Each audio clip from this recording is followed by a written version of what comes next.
Hey folks, welcome back to my channel. That money compass. Today we are on a treasure hunt, seeking industries brimming with potential for investors and entrepreneurs alike. So put on your explorer hats, grab your metaphorical shovels, and join me as we uncover the secrets of resilient growth.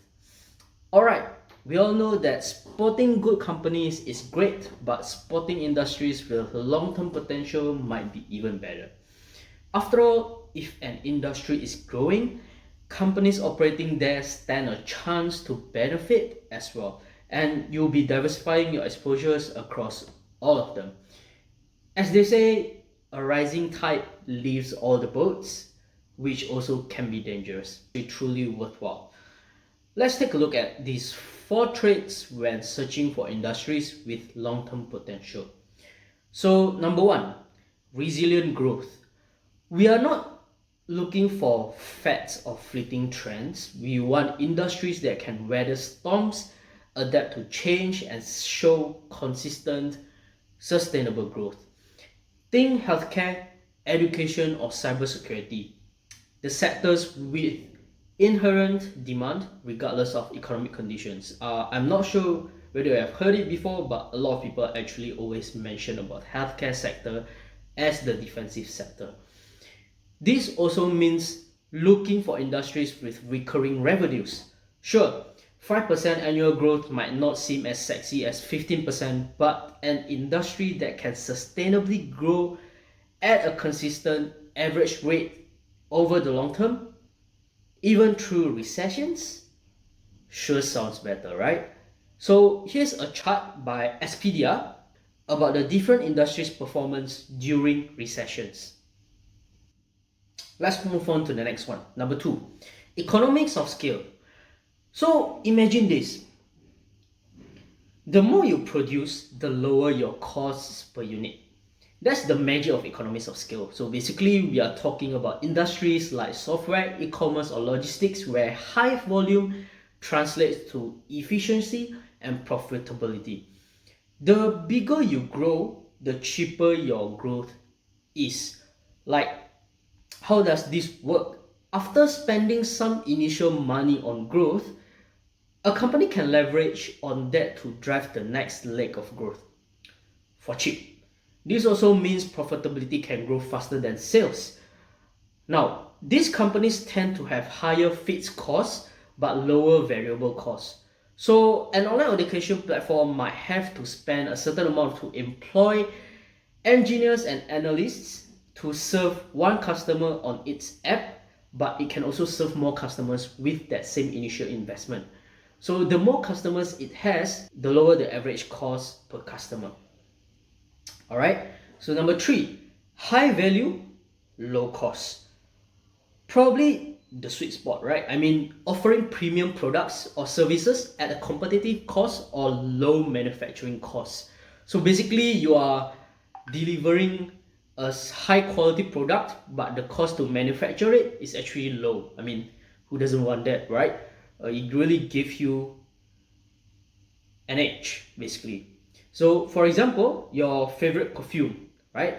You love the scent, it's unique scent that you can't get elsewhere, but the ingredients that make up this fragrance were likely only a fraction of the total product cost, right? And yet, that probably had a large influence on your purchasing decision. So, products like these have a low cost but high value ratio and hence able to command high pricing power, which means more revenue, more profits to companies, and happy you, right? This will and can give you a powerful edge, basically, right? So, number four, high barriers to entry. So, as far as I understand, usually this can also mean the moat. Basically, when one has a strong barrier to entry, it prevents new rivals from grabbing the market share, hence maintaining their profitability. This also means it makes it difficult for new competitors to disrupt. Think about intellectual property protections, complex regulations, or network effects.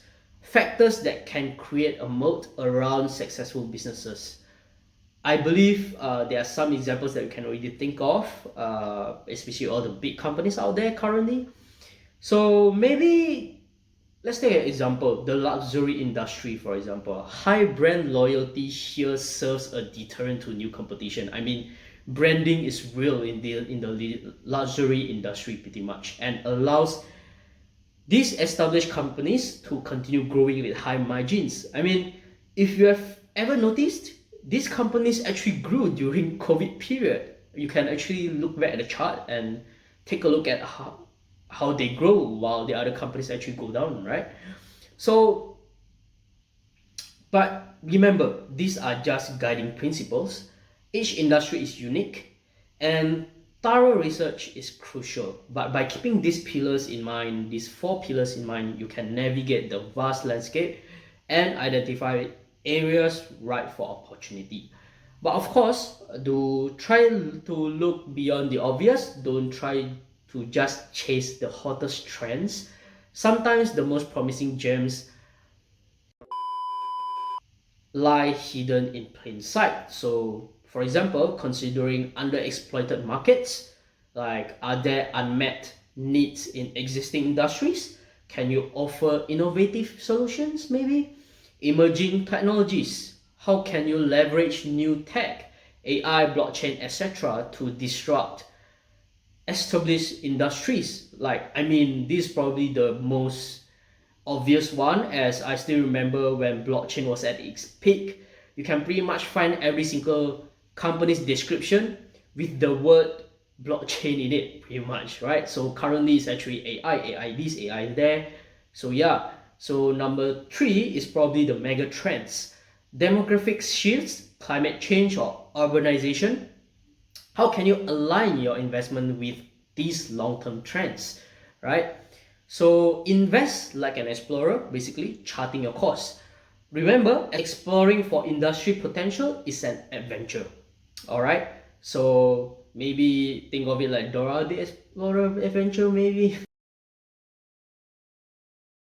Just kidding. So there will be challenges, but with the right tools and curious mind, you can unearth hidden treasures.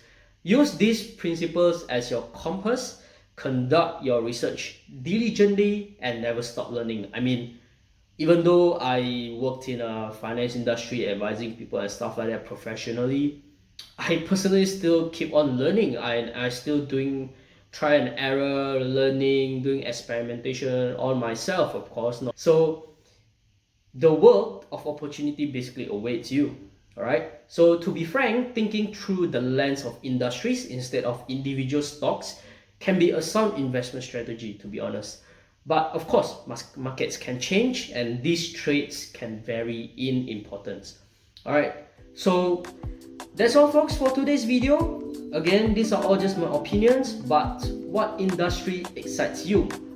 Let me know your thoughts in the comment section below, and also don't forget to like and subscribe so that you don't miss anything. Thanks for listening, folks. Stay informed, stay empowered. Until next time, peace.